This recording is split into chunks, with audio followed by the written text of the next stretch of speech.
the matter of Sunwing and Maho, and I think, Mr. Chair, the broader perspective of it, I think it's good that we also look at tax holidays in general, but again, back to the context of the purpose of the meeting. When something comes out or is released in the media, I think ministers, or whether it's emailed to us or it comes to Parliament, we react in order to try and address it in the most effective way possible.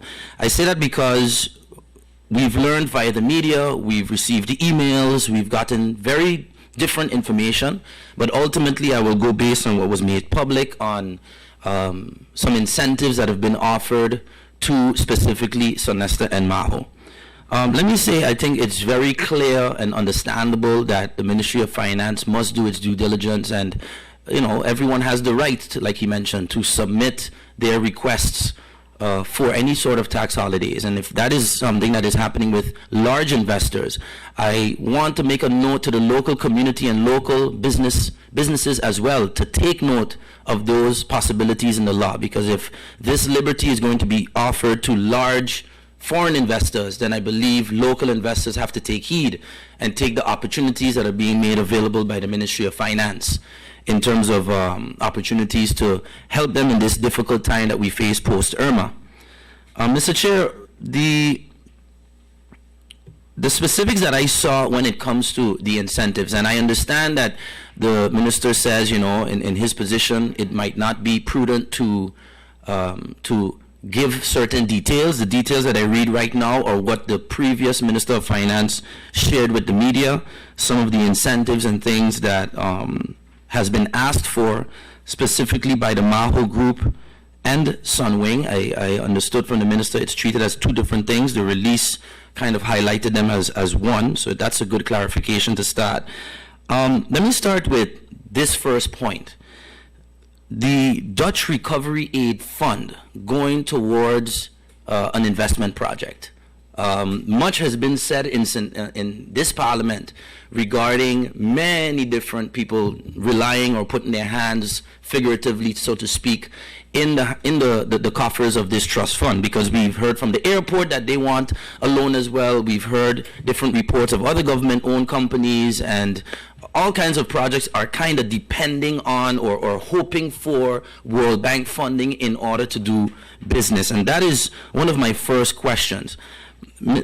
Minister of Finance, to what extent are we allowing or do we know of local investors and foreign investors, perhaps with us or even without us, in other words, going around us and going to the World Bank and saying, hey, I actually have the solution to help St. Martin, so you need to sit with us and give us investment, because if not, then we won't be able to hire 500 people at our hotel or at this business or whatever business it may be. How much involvement does the Minister of Finance have together with the World Bank, and is there a clear understanding with the World Bank that if this trust fund has its certain procedures to follow, that is not as simple as foreign investors can go directly to the World Bank and say, well, this is the direction we think those funds should go? I'd like to know that the Minister of Finance is on top of that issue, because the way it's framed here, it's as if businesses have an expectation or at least a hope that some of this trust fund money can come towards their own rebuilding efforts directly. When we look at the financial requests, the first thing that was mentioned is TOT. 5% turnover tax from a large perspective. If you think about the macroeconomics of it, the minister would be right that there's more that you get from a resort than just the 5% turnover tax. Obviously, they hire people, which contributes to social premiums. It attracts tourists, who then also contribute in our economy. The issue that we do have to keep in mind is the phenomenon that we face in the Caribbean when it comes in the hotel sector. The Caribbean Tourism Organization last year, through the Minister of Tourism from Jamaica, revealed a study that was done where 73 cents of every dollar that comes into the hotel sector via tourism in the Caribbean leaves the country, which means only 27 cents, 27% of what is actually being spent, the tourist dollars, are actually staying in the country. Now, when you think about it like that, all of a sudden 5% sounds much, much more significant, Because if the economy is only getting 23 cents out of that and staying in the economy, then the government itself, from that direct dollar, is at least being able to recuperate 5%. So I would like the Minister of Finance, as a comment or a suggestion, to look into that phenomenon of leakage. And what studies have we done in terms of the situation of foreign exchange in St. Martin with the amount of tourism dollars that comes in and how much of that remains in our economy, so the balance of payments of our economy? How have we done that specifically with our hotel sector to ensure that at least the phenomenon of leakage, which is one of the worst in the world in the Caribbean, that is this really present in St. Martin?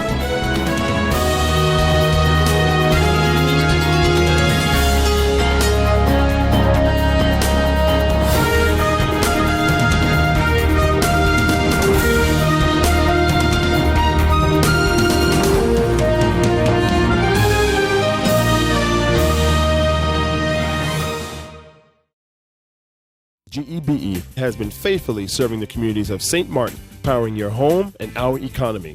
Come rain or shine, our qualified team of professionals are working hard 24 hours a day to provide you and your family with safe, reliable electricity and water. We use the latest technologies and test our products daily to maintain the highest international standards. Our friendly staff is always there to assist you, whether in person, over the phone, or online. We are committed to constantly improving our products and services, making them more efficient, effective, and environmentally friendly to serve you better today and our next generation of clients tomorrow. GEBE, powering a brighter future. Our friend Megawati is here with tips to save you energy. 1. Turn your airco temperature up. 2. Use a ceiling fan instead. 3. Buy energy-saving products. Save some green with NVGE.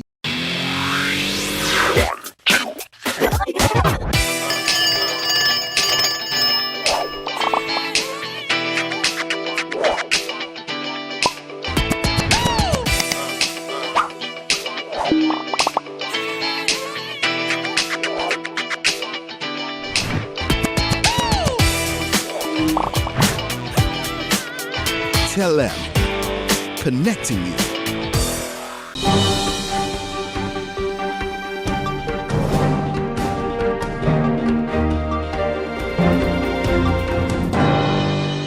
To thank the members of Parliament for the questions, remarks, and statements made. But there are some things that I would like to get some clarity in. First of all, if I listen to the members of Parliament, there are many questions posed to me, which I could easily say, you know, it is not my portfolio. But having said that, I'm the type of person that it doesn't matter if it's somebody else's portfolio, I do have opinions on that as well. But I'm not in the business of going to sit on the chair of a colleague minister. The agenda point for today was very clear. The Minister of Finance was invited to this meeting to at least give some clarity on his part of the issue at hand. And in my introduction, I try to emphasize which part of this question belongs to my ministry. But having said that also, and a couple of the questions were directed, you know, there are some concerns about that it's only being focused on large businesses. I was, I think, clear in my introduction that we as a country, we owe it to ourselves that we take a broad-based approach. Any incentive, any support, any way of getting the economy running should be there for one and all. That means that the small and medium-sized enterprises, small and medium enterprises, the SMEs and the large businesses all need some form of support from this government. And yes, they are very important to our country, but there were some specific questions, especially directed to me by MP Theo Heiliger, where he makes some comparisons with islands around us. You know, you can easily look at countries around us which have a independent status. The fact that they are independent brings you in a different bracket of doing business for yourself, doing business within the region. We are still in a kingdom, and the kingdom has some set rules for us. And I hear clearly, also here in Parliament, that where it concerns the urgency matter of country St. Martin, that we are not always very happy within this framework of the kingdom. And I share that opinion wholeheartedly. You know, but the fact of the matter is that in my introduction I also mentioned that we have to create broad-based an environment for the country that it makes it very fruitful and interesting to investors to enter into our territories. And then you can compare, yeah, but Jamaica and St. Kitts, it's fine. But we have to deal with what we have here right now: lack of facilities, lack of monies, lack of everything.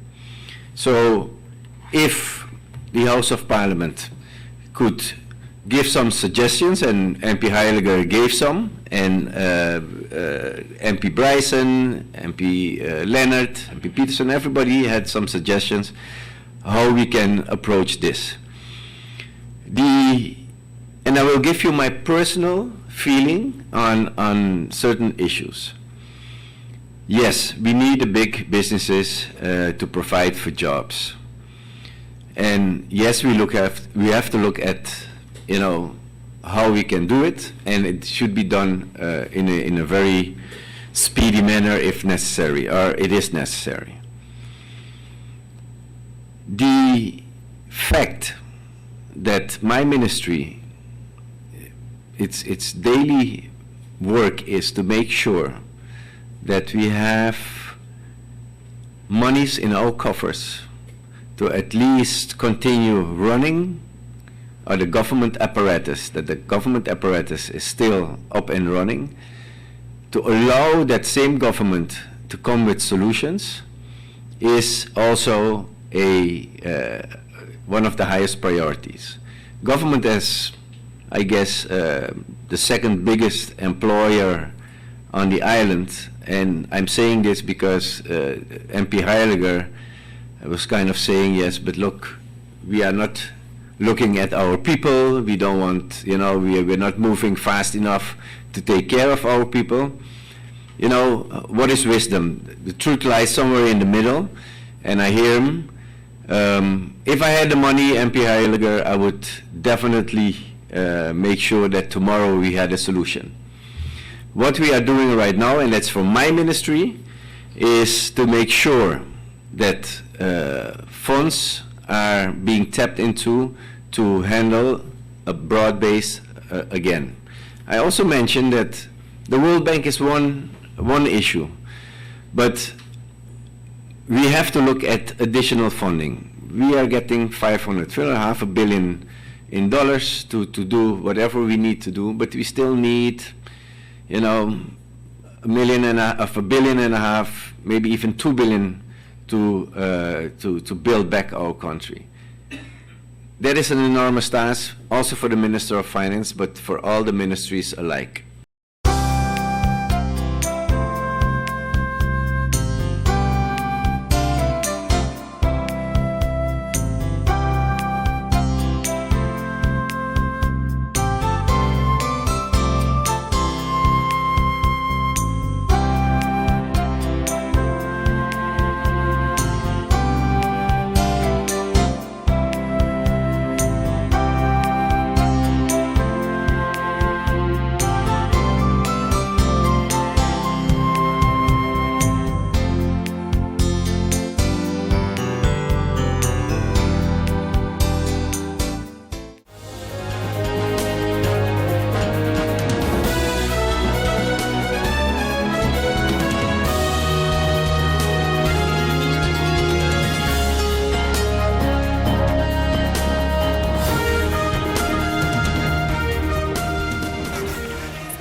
Ma.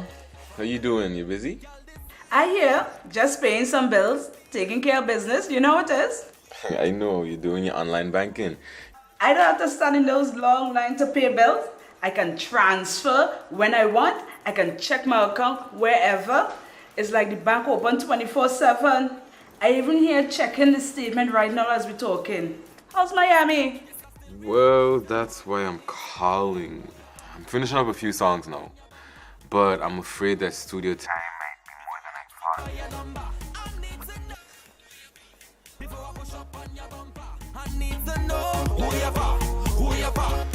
And I was wondering if I could get some help with some funds, and I could pay you back as soon as I get back to St. Martin. Let me check my account. How much you need? I think 500 should be enough. I can transfer it to you while online. Direct from me to you. No problem. Great. Thank you so much, Ma. I'll get online with Viv now. Alright, darling. You know who you're for? I need to know who you're for. Contact WIB today for your complete personal online banking experience. Available for all mobile devices. The Wynwood Islands Bank, now your online banking partner in progress. Who you for?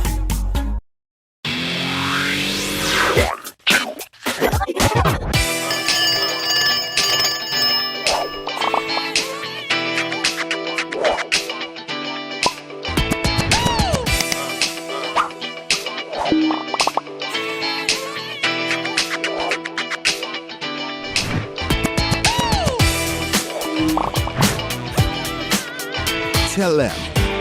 Connecting you.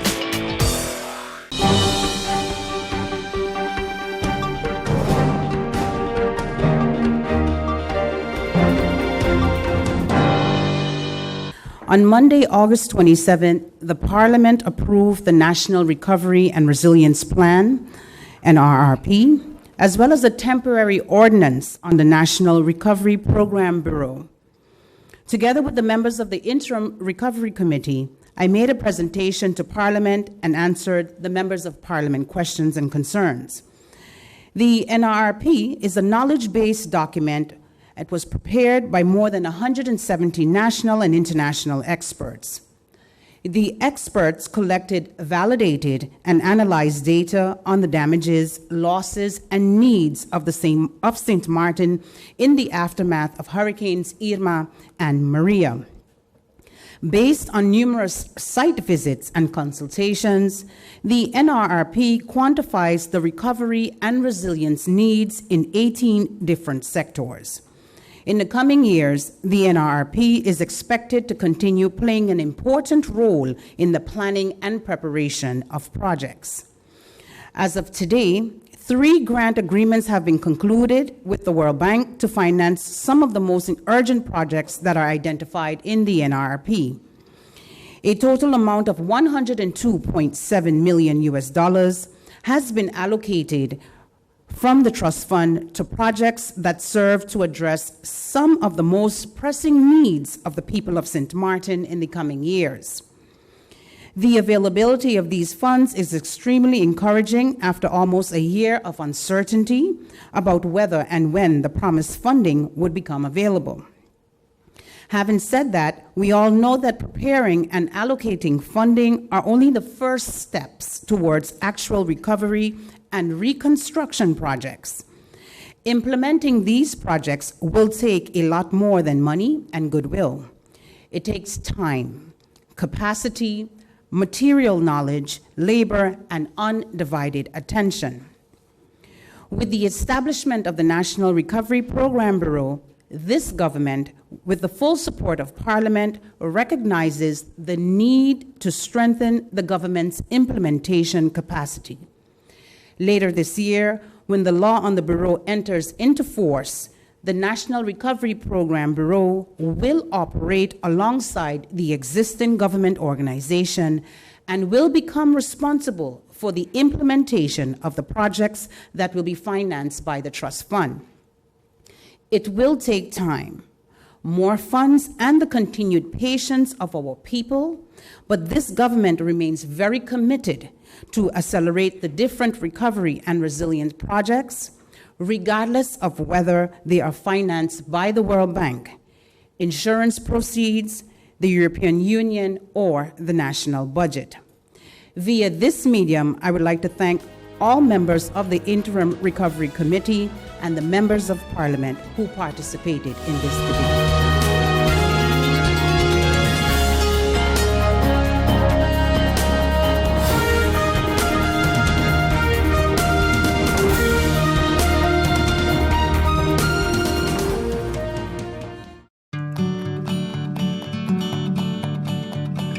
It's been said that behind every door, possibility awaits.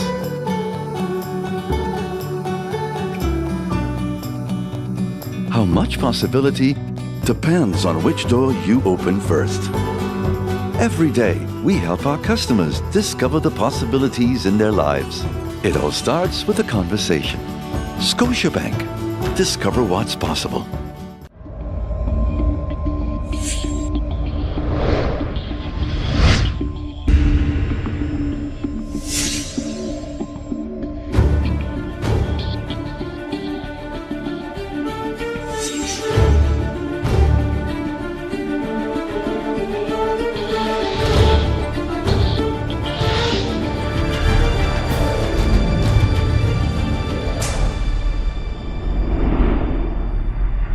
In my opinion, everything is perfect and you would be great for the job.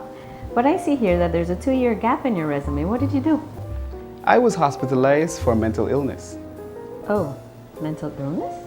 I've undergone treatment and I have a wonderful family that supports me. Well, that is good news. No, it's fine. I'm recovered. We'll contact you, okay? For a better understanding of mental health and what you can do to stop mental health stigma, please go to the Mental Health Foundation's website at www.mhf-sxm.com.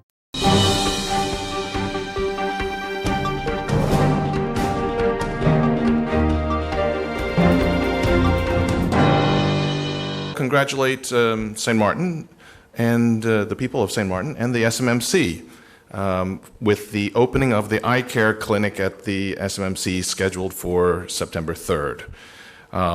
The eye clinic is going to be opened with state-of-the-art equipment and a team of capable specialists. So, every week we seem to be making progress towards our goal of delivering quality health care close to home.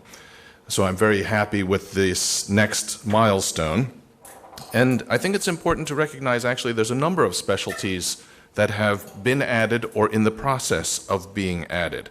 So while the ophthalmology department is scheduled to begin operation in September, the urology department has been operational as of the fall of 2017. So that started just not too long ago, just after Hurricane Irma.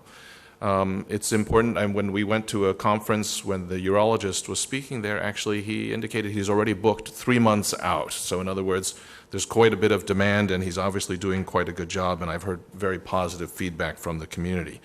Orthopedics has actually started already as of February of this year, but with very minor surgeries. One of the things that's required for the orthopedists to do more is for repairs to the operating theater to be to take place. And actually those repairs to the operating theater are scheduled to begin. This is actually part of the money from the World Bank grant for the SMMC. So besides strengthening the current hospital to resist hurricanes and supporting the construction of the new general hospital, there's also some upgrade or repairs to the operating theater, and this is to improve the functionality and make sure that it allows that more complicated orthopedic surgery can be done here in St. Martin. And the projections are that the neurology department by the end of 2018, so by the end of this year. So, we're adding a number of services to the SMMC. This is all, again, in line with our goals of building the new general hospital and delivering quality health care close to home. I think it's important to recognize, though, that this increase of services, there's a number of contributing factors that are critical for us in order to be able to execute it.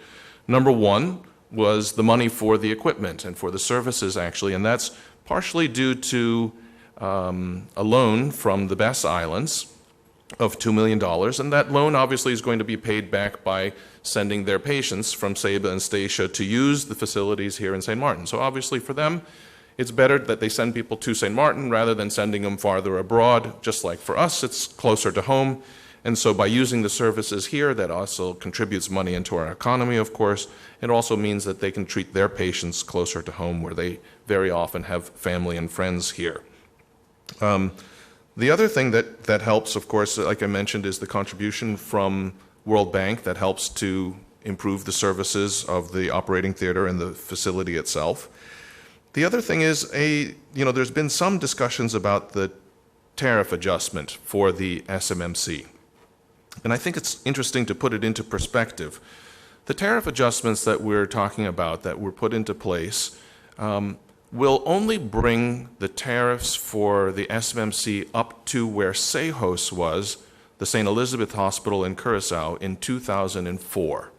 So if you remember the history, before 10-10-10, Sejos was considered, the St. Elizabeth's Hospital was considered the general hospital for the Antilles, and the SMMC was designated as a peripheral hospital. So for the same operations, for the same procedures performed in the two different facilities, the SMMC was always structurally underpaid by roughly 30%. So the adjustment in tariff actually only brings us up to the level what St. Elizabeth's Hospital was getting in 2004. And imagine now they're building a new hospital and adjusting their tariffs to pay for their services. So I think that we're being very efficient, very cost effective. We're talking about simply bringing it up to a level that it was in 2004.